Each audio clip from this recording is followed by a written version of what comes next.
The first half of 2016 for me were terrible. My wife of 54 years died, and I had a stroke. Bad combination. I'm getting better now, and the symposium today is one of the most wonderful days of my life. So the second half of 2016 is looking up. In 1956, the Korean War had ended, and the draft was over,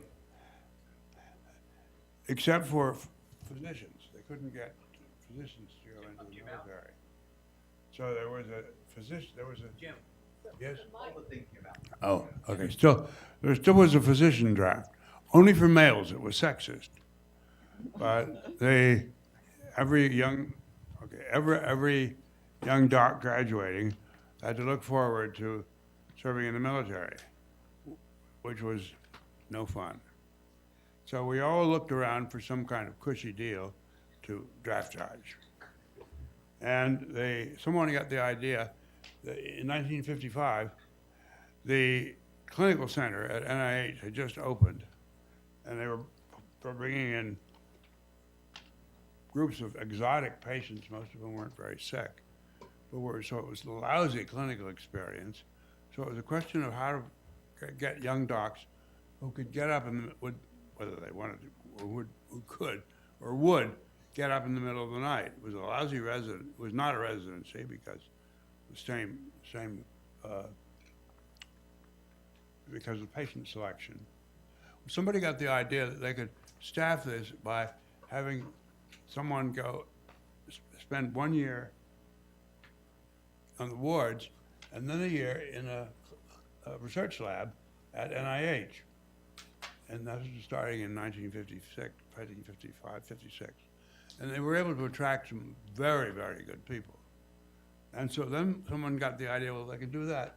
How about letting physicians go in for 2 years in a research lab in the public health service, and that would count as your military time. Or actually not, it's not military, it's as your uniformed service time, which worked. Well, there was a problem with that. One was the public health service. People didn't think this sounded much like public health, which is, treating venereal disease in ports and tuberculosis in Indian reservations. And the other reason was it might sound a little bit too much like draft dodging to a local draft board, which it was. Well, they needed a test case to see if we could get this through. And that was me.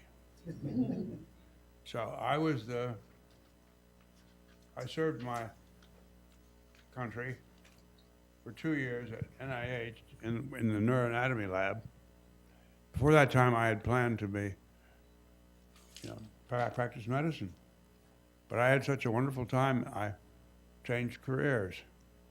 And since that time, the number of people who have gone through and served their time in public health service in 2 years has been pretty good. It included Alden Spencer, Eric Kandel, Guy McCann, who's chair at Hopkins, Sid Gilman, who's chair at Michigan, Ken Casey, Roger Traub, and so forth. And that's only in nervous system. So it's had a huge effect on science and medicine throughout the country. And I don't get any credit for that. But they should. So all those people owe their careers to me.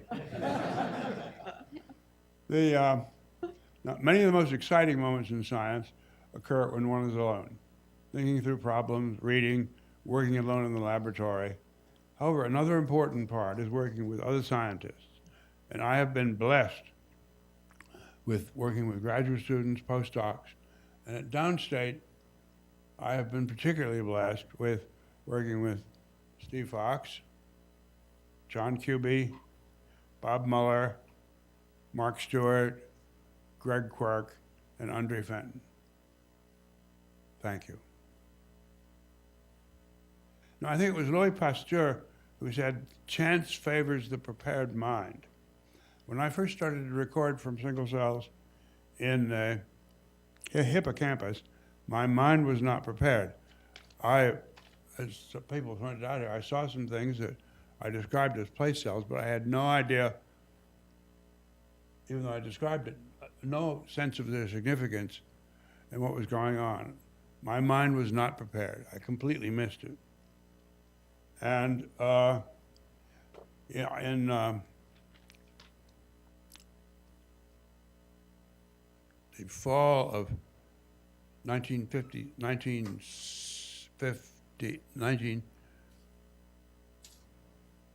72, I spent 4 months in London with John O'Keefe and Lynn, and but you didn't show me any. I didn't show me any firing cells, so it was no data.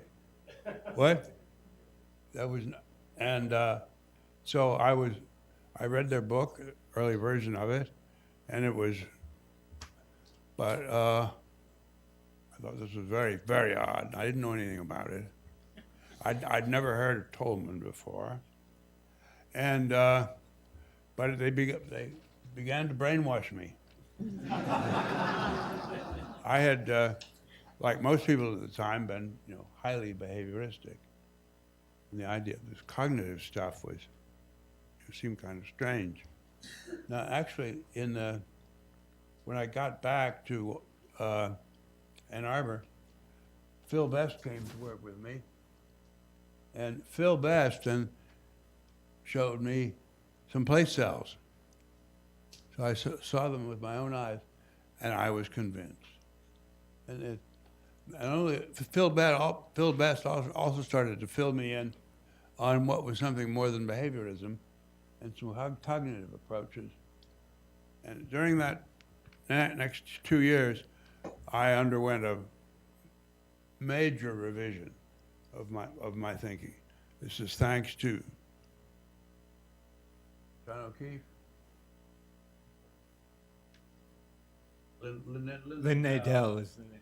and Phil. Okay, so I was a different man. And when I first saw head direction cells, I did indeed look at them with a prepared mind, and I immediately understood the main significance. We all learn from mistakes. Do we learn more from bad mistakes than from good ones? Interesting question. I think my own missing of place cells was a bad mistake. And I hope I've learned, and I know I've learned from it, and have I learned a lot.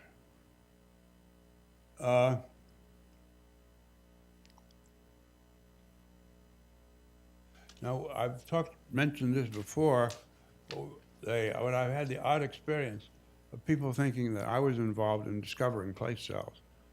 I wasn't. Quite the contrary. If anything, for a couple of years, I probably may have slowed the appreciation of it. But then I became a convert, and I like to think that during those, really, as John and Lynn know, the stormy years or people not only not accepting it, but I was in some meetings where people were downright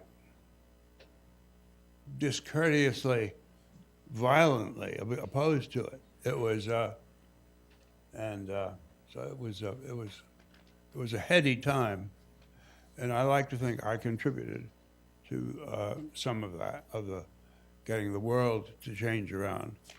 Although, as has been said, I think a major factor was the wonderful work of John Kuby and Bob Muller with the beautiful pictures, color pictures of place cells. You just couldn't not go along with that. Now, my mother grew up on a homestead in western North Dakota. And the homestead system, which many of you may not be aware of, involved you took government land that nobody had settled on before, and you identified it, and you then filed a claim on that land. By the way, I said it had never been used before. This was, of course, as was done generally, ignoring the American Indians. And you moved onto the land, and if you built a house, built a barn, and farmed it for 5 years, it was yours. Well, sounds like a good deal, but most homesteaders failed. Only about 40% were successful.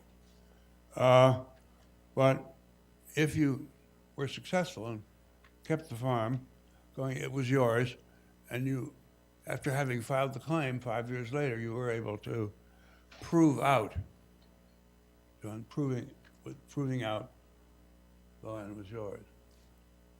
Now, you were a pioneer. You had opened up the land. Now, my mother, having grown up this way, so I grew up with the terms, just filing a claim and proving out. It's just, the way the rest of us would talk about, motivations. This is my goal. This is what I plan to do tomorrow. And so it was standard terminology in our as I grew up. Now you may notice some of the similarity between the homestead system and living off NIH grants. Now, of course, the difference is that with NIH grants, you don't just move on and get the land, but you are the stumbling point was getting the grant in the first place. But then you had to prove out, if you like, if you wanted anything more, and so you would file a claim, hope it was approved, and then hope you could prove out. Another similarity, of course, is that with the homestead system, ignoring the American Indians, the idea was to open up the land, to improve the land, so of this previously unsettled land, unplowed land. Well, I have homesteaded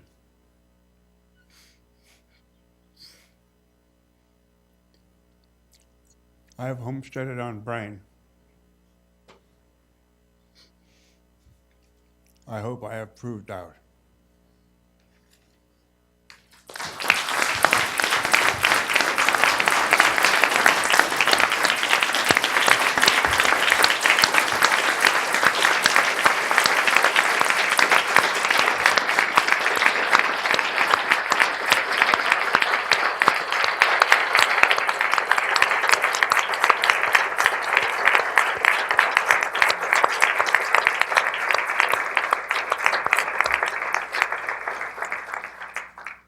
Couple of final comments. First of all, some thank yous.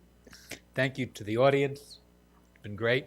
Thank you to the speakers who came largely at their own expense. I think the ability to attract such a great group of speakers is due to Jim.